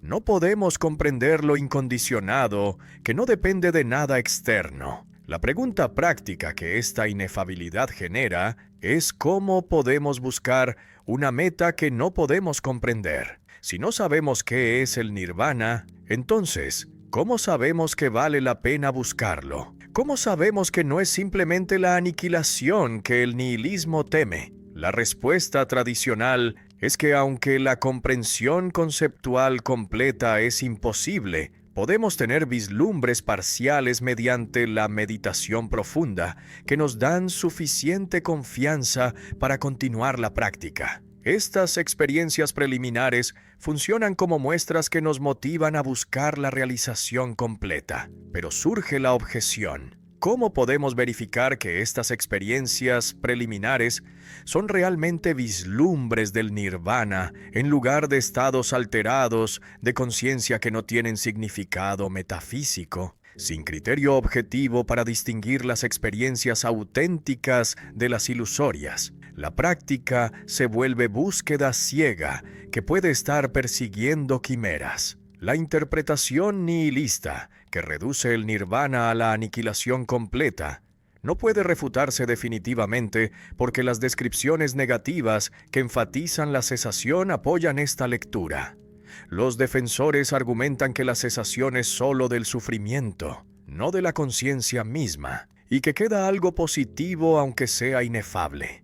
Pero los críticos responden que si lo que queda es tan diferente de la conciencia ordinaria que no puede describirse usando ningún término que aplicamos a la experiencia, entonces es efectivamente inexistencia desde nuestra perspectiva. La diferencia entre nirvana y aniquilación se vuelve puramente verbal. Si ambos son completamente más allá de lo que podemos concebir o experimentar. La interpretación más equilibrada reconoce que el nirvana tiene aspecto negativo de liberación del sufrimiento, del deseo, del renacimiento, y aspecto positivo de liberación para la paz, la libertad, la plenitud incondicionada. Estos aspectos no son contradictorios sino complementarios. Uno no puede liberarse de las cadenas sin simultáneamente liberarse para la libertad. Pero como lo positivo trasciende completamente la experiencia ordinaria, solo puede describirse negativamente mediante la negación de todo lo que conocemos, lo cual genera inevitablemente la apariencia de nihilismo. La pregunta final que el nirvana plantea es si vale el precio. Incluso si aceptamos que es liberación en lugar de aniquilación, queremos pagar el precio de extinguir el deseo, la emoción, la individualidad, todo lo que hace la vida humana reconocible. La pasión que genera sufrimiento también genera amor, creatividad, significado. La extinción de la pasión que elimina el sufrimiento también elimina lo que valoramos. Esta es la objeción existencialista. El nirvana puede ser paz, pero es la paz del cementerio. Puede ser libertad, pero es la libertad de no ser nada. Puede ser perfección, pero es la perfección de la inexistencia. La vida imperfecta con sufrimiento es preferible a la perfección que requiere la muerte de todo lo humano. Capítulo 12. Nobre camino. Óctuplo. Manual práctico de liberación. El camino hacia la liberación ya está completo antes de que comencemos a describirlo. Esta es la revelación que invierte el orden esperado, donde primero se describe el método y luego se practica. El método no es invención humana que alguien diseñó mediante ensayo y error, sino el descubrimiento de la estructura que siempre existió en la naturaleza de la realidad. Las 8 componentes no son arbitrarias, sino que emergen necesariamente desde el análisis de qué causa el sufrimiento y qué lo elimina. ¿Cómo llegamos a la comprensión de que el camino tiene exactamente 8 componentes organizadas en exactamente 3 categorías? Para responder debemos trabajar hacia atrás, desde el objetivo hacia los medios. El objetivo es la cesación del sufrimiento mediante la eliminación de su causa, que es el deseo que surge desde la ignorancia. Por tanto, debemos eliminar la ignorancia mediante la sabiduría que ve la realidad correctamente. Pero la sabiduría no surge espontáneamente, sino que requiere la mente que puede concentrarse sin distracción. La concentración no surge en la mente agitada por la conducta inmoral que genera remordimiento y conflicto. Por tanto, necesitamos ética que pacifique la mente. Esta secuencia lógica genera las 3 divisiones: ética que pacifica, meditación que concentra, sabiduría que libera. Cada división depende de la anterior, pero también refuerza a la anterior en el círculo virtuoso que acelera el progreso. La visión correcta, que es la primera componente, no es creencia dogmática que debe aceptarse por fe, sino comprensión de las 4 nobles verdades que puede verificarse mediante la experiencia. Esta verificabilidad es crucial porque distingue el método de las religiones que requieren fe ciega. No se pide creer que el sufrimiento existe, sino observar la propia experiencia honestamente. No se pide creer que el deseo causa sufrimiento, sino experimentar cómo el deseo insatisfecho genera frustración y cómo el deseo satisfecho genera miedo de la pérdida. La intención correcta, que es la segunda componente, especifica las actitudes que deben cultivarse. Renuncia al apego, buena voluntad hacia todos, no violencia hacia ningún ser. Estas 3 actitudes no son mandamientos morales arbitrarios, sino las orientaciones mentales que naturalmente emergen desde la comprensión de la visión correcta. Quien comprende que el apego causa sufrimiento, naturalmente renuncia al apego. Quien comprende que todos los seres sufren naturalmente, desarrolla compasión. Las 3 componentes siguientes constituyen la división ética. Habla correcta que evita mentir, calumniar, hablar duramente, chismear. Acción correcta que evita matar, robar, conducta sexual dañina. medio de vida correcto que evita ocupaciones que causan daño. Estas prohibiciones no son restricciones arbitrarias, sino protecciones contra las acciones que generan karma negativo y que agitan la mente, haciéndola incapaz de la concentración que la meditación requiere. La ética es instrumental en lugar de absoluta. Sirve el propósito de crear las condiciones mentales que hacen el progreso posible. Pero esta instrumentalización de la ética genera la objeción de que reduce la moralidad a la técnica para lograr objetivos egoístas en lugar de tratar el bien como valioso intrínsecamente. La respuesta debe ser que aunque la ética es instrumental para la liberación personal, la liberación misma transforma la motivación desde la preocupación por el yo hacia la compasión universal. Las tres componentes finales constituyen la división meditativa: esfuerzo correcto que cultiva estados mentales positivos y abandona estados negativos; atención plena correcta que observa cuerpo, sensaciones, mente, fenómenos mentales; concentración correcta que desarrolla los estados de absorción profunda. Estas prácticas son la tecnología mental que transforma la mente gradualmente desde el estado ordinario de distracción y reactividad hacia el estado de claridad y ecuanimidad que hace la sabiduría liberadora posible. La atención plena, que es la séptima componente, merece análisis especial porque es la práctica que integra todas las otras componentes. Observar el cuerpo con atención plena revela la impermanencia mediante la percepción directa de cómo las sensaciones surgen y desaparecen continuamente. Observar la mente con atención plena revela el no yo mediante el reconocimiento de que los pensamientos surgen espontáneamente sin agente que los produce. Observar los fenómenos mentales con atención plena revela la origen dependiente mediante la comprensión de cómo los estados mentales se condicionan mutuamente. Esta observación directa, que transforma la comprensión intelectual en sabiduría experiencial, es el núcleo de todo el método.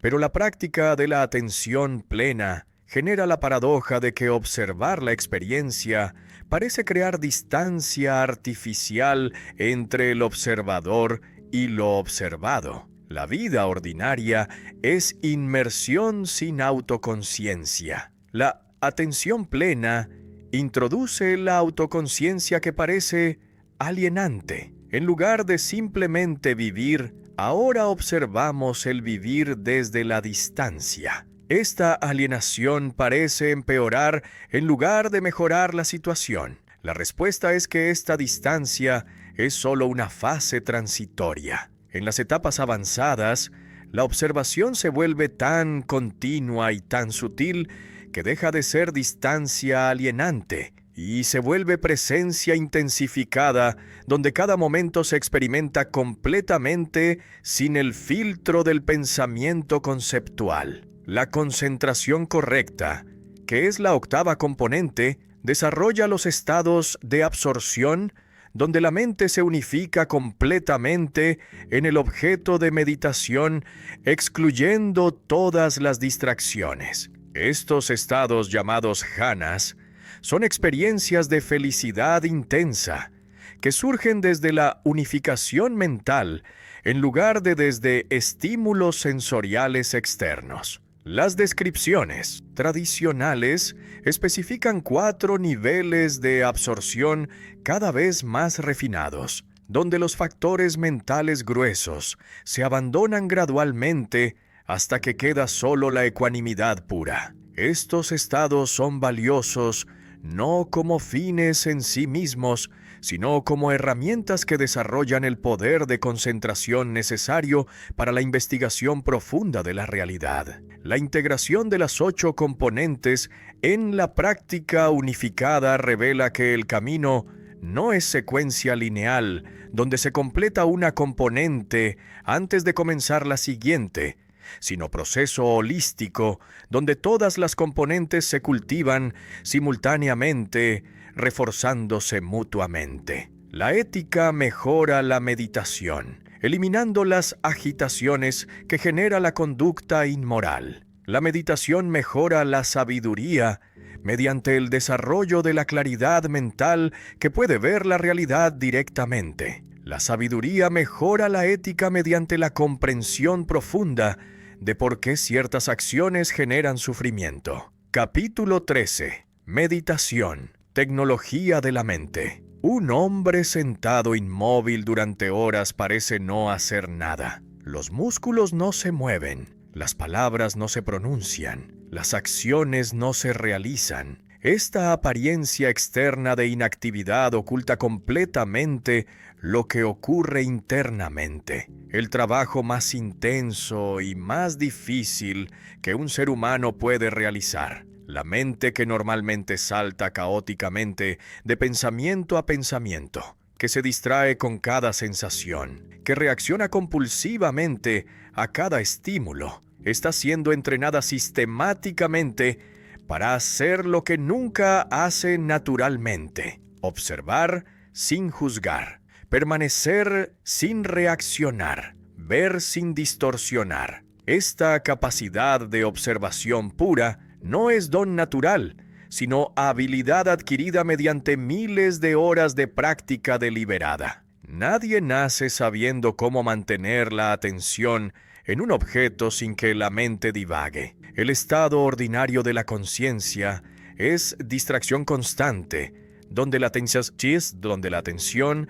salta de objeto a objeto sin control voluntario. Intentar estabilizar la atención revela inmediatamente cuán poco control tenemos sobre la mente que presumimos controlar completamente. Los pensamientos surgen espontáneamente. Las emociones emergen sin permiso. Las memorias invaden sin invitación. La meditación no suprime estos procesos mediante la fuerza, sino que observa cómo operan sin interferir. Esta observación sin interferencia es más difícil de lo que parece porque la tendencia habitual es reaccionar inmediatamente a cada experiencia mediante la búsqueda del placer o la evitación del dolor. Observar el dolor sin intentar eliminarlo requiere la ecuanimidad que solo se desarrolla mediante la práctica prolongada. Observar el placer sin aferrarse a él requiere la renuncia que contradice todos los instintos condicionados. Dos métodos principales se distinguen según el propósito: samatha, que desarrolla concentración mediante el enfoque continuo en un objeto único; vipassana, que desarrolla insight mediante la observación del flujo cambiante de la experiencia. Samatha es como entrenar un músculo mediante el ejercicio repetitivo que aumenta la fuerza. Vipassana es como usar ese músculo fortalecido para realizar tareas complejas que requieren precisión además de fuerza. Ambos métodos son necesarios porque la concentración sin insight no libera, y el insight sin concentración es superficial. La respiración como objeto de meditación es el instrumento más común porque está siempre disponible, porque es suficientemente sutil para requerir atención, pero no tan fascinante para capturar la mente. Observar la respiración que entra y sale revela inmediatamente cuán inestable es la atención. Después de pocos segundos, la mente ya está pensando en otra cosa, sin que notáramos el momento cuando la atención se desvió. Regresar pacientemente. La atención a la respiración cada vez que se desvía es el ejercicio básico que gradualmente estabiliza la mente. Pero la observación de la respiración no es fin en sí mismo, sino medio para desarrollar la atención que puede luego aplicarse a objetos más complejos. La atención plena se extiende al cuerpo entero mediante el escaneo sistemático que observa las sensaciones en cada parte, desde la cabeza hasta los pies. Este escaneo revela algo asombroso. El cuerpo que parecía ser masa sólida es realmente campo de sensaciones que cambian constantemente. La presión, el calor, el hormigueo, la pulsación, todo surge y desaparece en el flujo que nunca notamos cuando la atención está distraída. La observación de las sensaciones es crucial porque es el nivel donde el deseo opera más básicamente. Antes de que surja el pensamiento quiero esto o no quiero aquello, surge la sensación placentera o dolorosa que genera la reacción de atracción o repulsión. Interceptar el proceso en este nivel básico, mediante la observación ecuánime de las sensaciones sin reaccionar, es la manera de romper la cadena que conecta la sensación con el deseo, con el sufrimiento. Esta intercepción es psicología experimental 2500 años antes de que la neurociencia descubriera los circuitos cerebrales que conectan la sensación con la emoción. La observación de la mente es la fase más avanzada donde la atención se dirige hacia los pensamientos y las emociones que surgen espontáneamente. Esta observación revela que no producimos los pensamientos deliberadamente, sino que aparecen por sí mismos, dependiendo de condiciones que mayormente no controlamos. El pensamiento «tengo hambre» surge cuando el cuerpo necesita alimento. El pensamiento «estoy aburrido» surge cuando la estimulación es insuficiente. Estos pensamientos no son acciones que realizamos, sino eventos que nos ocurren. Reconocer que los pensamientos surgen espontáneamente sin agente que los produce es el insight que destruye la ilusión del control. Creemos que pensamos activamente cuando realmente los pensamientos nos piensan pasivamente. Esta inversión es profundamente inquietante porque socava la autonomía que consideramos esencial a la identidad. Si no controlamos los pensamientos, entonces, ¿qué controlamos? La respuesta meditativa es que no controlamos nada fundamentalmente, pero que podemos influir las condiciones que determinan qué pensamientos surgen mediante el cultivo de estados mentales beneficiosos. La observación de los fenómenos mentales es la categorización de las experiencias según las categorías que estructuran la conciencia, los 5 obstáculos que bloquean el progreso, los 7 factores de iluminación que lo facilitan, las 4 fundaciones de la atención plena, los 5 agregados que constituyen la persona. Este análisis categorial transforma la experiencia caótica en el mapa comprensible que puede navegarse sistemáticamente. Saber que la agitación que experimentas es el obstáculo de la inquietud, en lugar de simplemente estar agitado, proporciona la distancia que hace posible trabajar con la agitación en lugar de ser dominado por ella. Pero la meditación genera peligros que deben reconocerse. La concentración profunda puede producir estados alterados de conciencia que se confunden con liberación cuando son solo experiencias temporales sin significado metafísico. La visión de luces, la sensación de disolución, la experiencia de éxtasis, todas pueden ser efectos secundarios de la concentración que no indican progreso espiritual. Apegarse a estas experiencias como logros es caer en la trampa que la práctica debería evitar. El desapego debe extenderse incluso a las experiencias meditativas mismas. Otra trampa es usar la meditación como escape de las responsabilidades en lugar de como método para transformar la relación con las responsabilidades. Sentarse durante horas mientras se ignoran las obligaciones con la familia, el trabajo, la sociedad, no es práctica genuina, sino evasión disfrazada de espiritualidad. La práctica auténtica debe integrarse en la vida ordinaria en lugar de separarse de ella. La atención plena cultivada en la meditación formal debe extenderse a todas las actividades.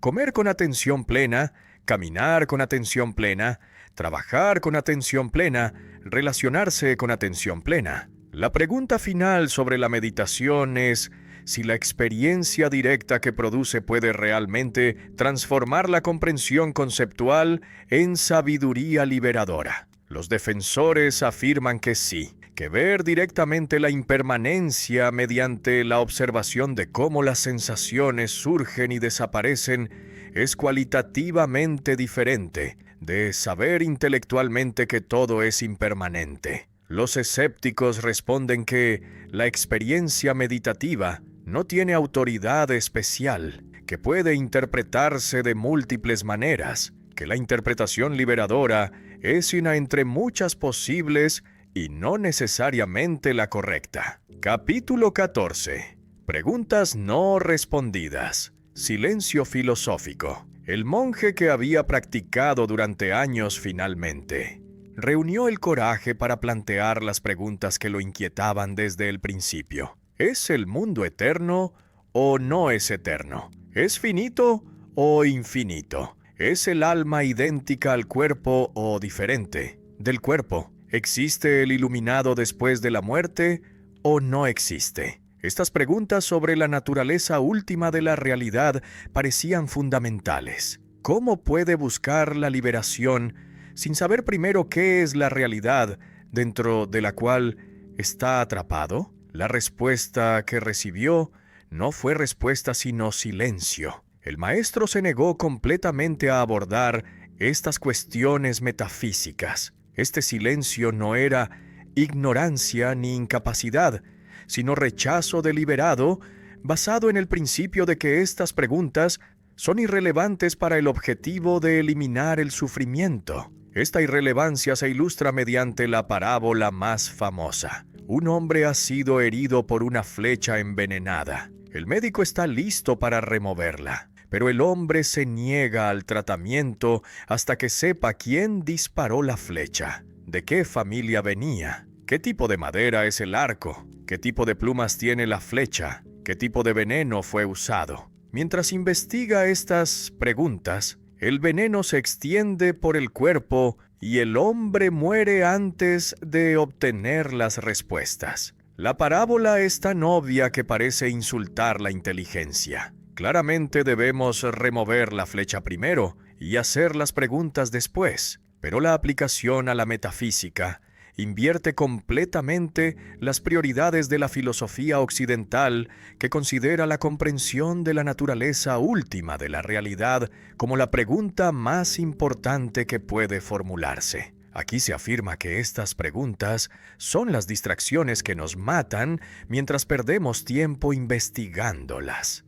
Esta subordinación radical de la metafísica a la soteriología, del conocimiento de la realidad a la eliminación del sufrimiento, distingue el método de todas las filosofías que buscan la verdad por la verdad misma, independientemente de las consecuencias prácticas. La verdad que importa no es la verdad sobre la estructura última del cosmos, sino la verdad sobre cómo cesamos de sufrir. Todo lo demás es especulación que puede entretenernos, pero que no nos libera. Esta es pragmatismo extremo que escandaliza a los filósofos que consideran la búsqueda desinteresada de la verdad como la actividad más noble. Pero el silencio sobre las preguntas metafísicas no es simplemente pragmatismo que las ignora como irrelevantes. Es también reconocimiento de que estas preguntas están mal formuladas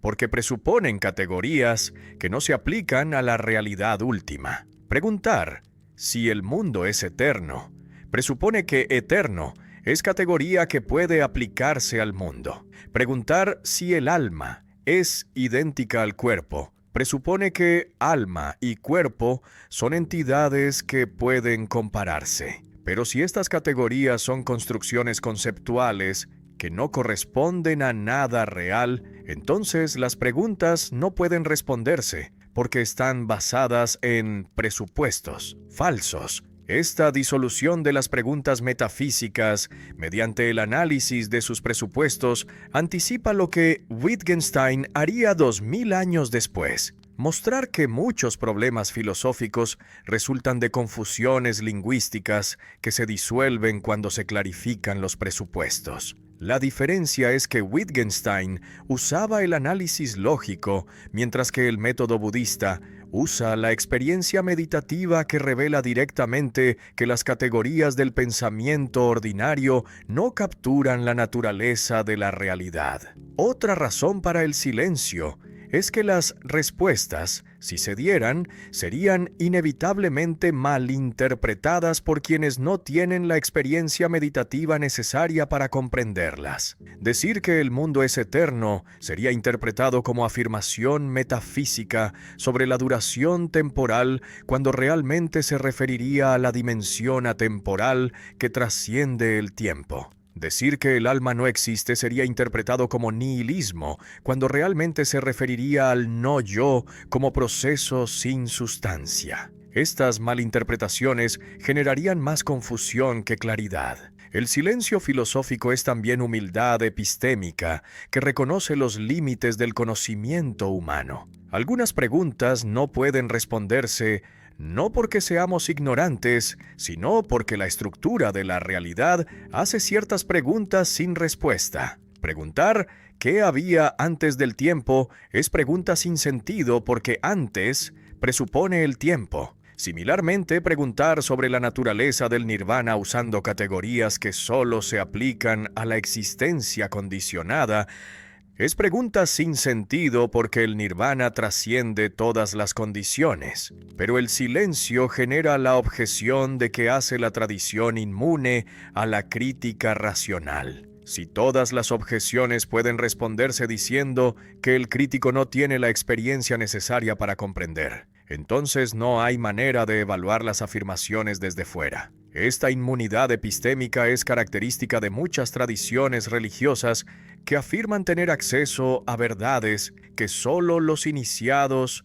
pueden comprender. La diferencia que se afirma es que la experiencia meditativa está disponible para cualquiera que practique el método en lugar de requerir revelación divina. Las preguntas que sí se responden son las que tienen relevancia directa para la eliminación del sufrimiento. ¿Qué es el sufrimiento? ¿Cuál es su causa? ¿Puede cesar? ¿Cómo puede cesar? Estas 4 preguntas agotan lo que necesitamos saber. Todo lo demás es curiosidad intelectual que puede satisfacerse, pero que no contribuye a la liberación. Esta restricción del conocimiento relevante a lo soteriológicamente útil es coherente con el pragmatismo terapéutico que estructura todo el método. La filosofía no es amor a la sabiduría en general, sino búsqueda específica de la sabiduría que libera del sufrimiento. La consecuencia más radical del silencio filosófico es que hace la tradición compatible con múltiples metafísicas diferentes. Puedes creer que el mundo es eterno o temporal, que el alma existe o no existe, que hay Dios o no hay Dios, y aún así practicar el método exitosamente, porque estas creencias son ortogonales a la práctica. Esta neutralidad metafísica permitió que la tradición se adaptara a contextos culturales diversos sin requerir que los conversos abandonaran todas sus creencias previas. Solo necesitan adoptar la práctica y verificar mediante la experiencia si funciona. Capítulo 15. Nihilismo o liberación. El debate permanece. La acusación más grave que puede dirigirse contra una filosofía no es que sea falsa, sino que sea destructiva, que erosione las bases que hacen la vida humana posible, que mine los valores que distinguen la civilización de la barbarie. Esta acusación se ha dirigido repetidamente contra la tradición desde múltiples direcciones. Es pesimista porque comienza afirmando que toda existencia es sufrimiento. Es nihilista porque niega el yo y afirma que todo es vacío. Es escapista porque busca el nirvana, que es extinción, en lugar de afirmar la vida con sus placeres y dolores. Schopenhauer fue el primer filósofo occidental importante que estudió seriamente la tradición y la interpretó como la sabiduría trágica que reconoce honestamente que la vida es esencialmente sufrimiento y que la única solución racional es la renuncia a la voluntad de vivir. Esta interpretación pesimista resonaba perfectamente con su propia filosofía, que consideraba la voluntad como la fuerza ciega que nos impulsa a desear sin posibilidad de satisfacción permanente. El nirvana era para Schopenhauer la negación redentora de la voluntad que pone fin al ciclo de deseo y sufrimiento.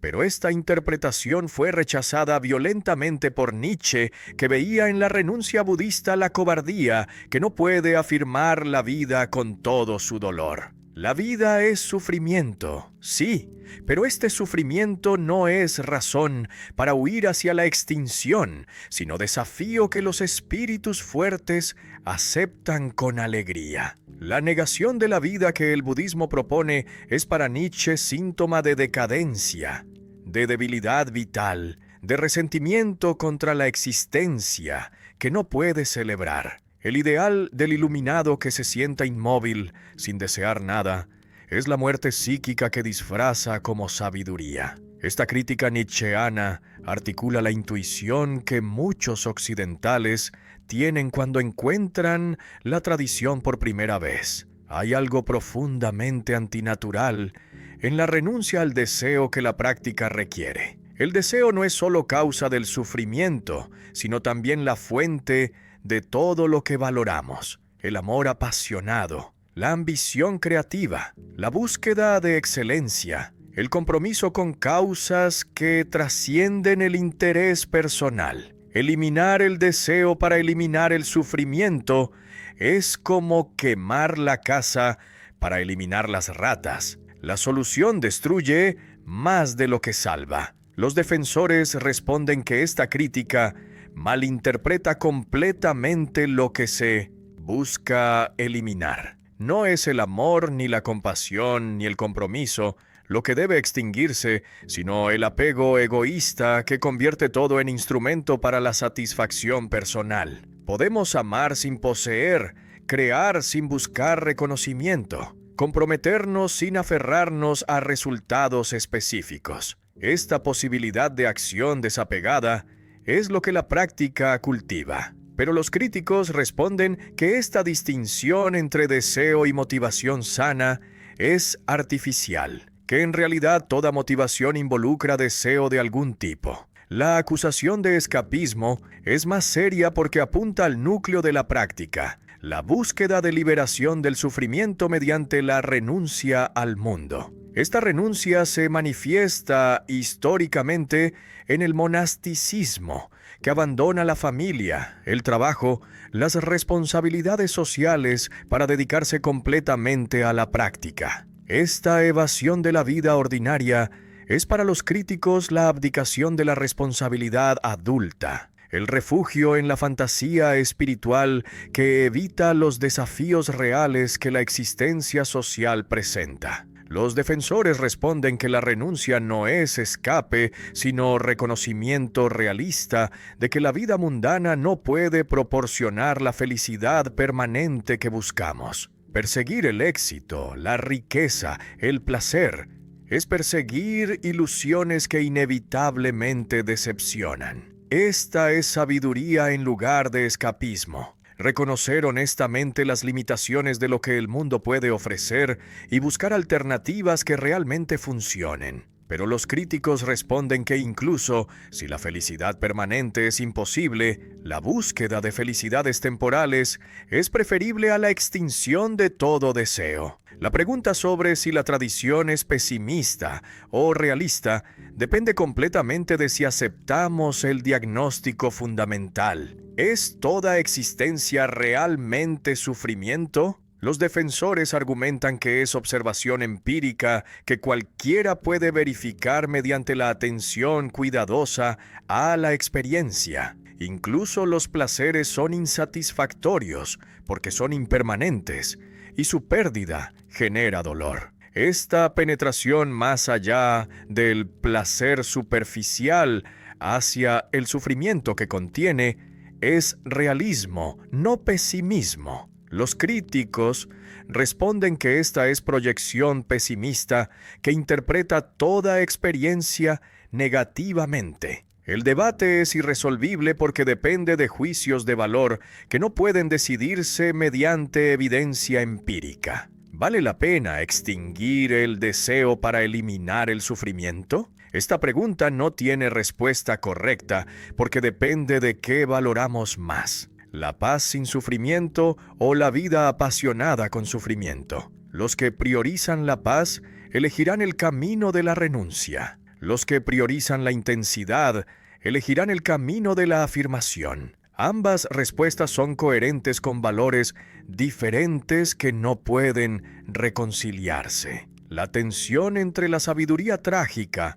que reconoce honestamente el sufrimiento universal, y la afirmación vital que celebra la existencia a pesar del sufrimiento, es la tensión que define las respuestas posibles a la condición humana. No hay respuesta correcta porque ambas perspectivas capturan verdades importantes. El sufrimiento es real y omnipresente. La vida también contiene experiencias valiosas que trascienden el sufrimiento. ¿Cuál verdad enfatizamos determina qué camino seguimos? Esta elección existencial no puede decidirse mediante argumentos filosóficos, sino solo mediante el compromiso personal con una visión de lo que hace la vida digna de vivirse. La influencia histórica de la tradición en Asia demuestra que millones de personas encontraron en la práctica algo valioso que transformó sus vidas positivamente. Esta efectividad pragmática no prueba que las doctrinas son metafísicamente verdaderas, pero sugiere que el método funciona para muchos como tecnología psicológica que reduce el sufrimiento incluso si no lo elimina completamente. Los occidentales que practican frecuentemente reportan beneficios similares: reducción de la ansiedad, mayor ecuanimidad, mejor relación con las emociones difíciles. Pero estos beneficios pragmáticos no resuelven las objeciones filosóficas sobre si la renuncia al deseo es preferible a la afirmación de la vida. La pregunta permanece: ¿queremos pagar el precio de la extinción para lograr la paz del nirvana? La respuesta que cada persona da a esta pregunta revela sus valores más profundos sobre qué hace la existencia significativa. Para algunos, la paz que trasciende el sufrimiento es el bien supremo. Para otros, la pasión que genera tanto sufrimiento como significado es inseparable de lo que hace la vida humana valiosa. La filosofía más influyente de Asia permanece enigma en Occidente, no porque sea incomprensible, sino porque desafía valores fundamentales que la cultura occidental ha cultivado durante milenios: la afirmación del individuo, la celebración del deseo, la búsqueda de la transformación activa del mundo en lugar de la aceptación contemplativa. Esta diferencia de valores no se resuelve mediante argumentos, sino solo mediante la decisión existencial sobre qué tipo de vida queremos vivir. El debate continúa porque la pregunta sobre cómo responder al sufrimiento universal no tiene respuesta única que satisfaga a todos los temperamentos humanos.